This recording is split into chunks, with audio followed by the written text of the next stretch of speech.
Handog na ko ning gwapong model sa tarpaulin diri, oh. Ay, hindi lang murag mas gwapo man na nasa streamer. Sana naging streamer ka na lang. Kini?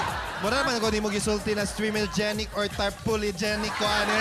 Pero mga kapamilya, ako na para sa Happy Waffle. Kay sa Happy Waffle, winner ka. Mga kapamilya, kita ninyo ng cart na ni ha. Kita ka ni Reg. Pinoy Pao, Siopaw Kuto. Mauni siya ang mga cart na ipanghatag nato unya sa memory round kung kinsa ang makapares sa atong Philtrepreneur Franchise Incorporated na logo. Iyahan na ning negosyo package na worth 25,000. So, winner na winner good ang experience. Ayan. Pero Speaking... Reg, kung gusto nila magka-negosyo package, ha, suroy lang sila sa 3rd level sa Dover Lanes. Di na sa may Bonifacio Street. Dagkan kay klase, dili lang siopaw, napoy waffle, napoy mga burger.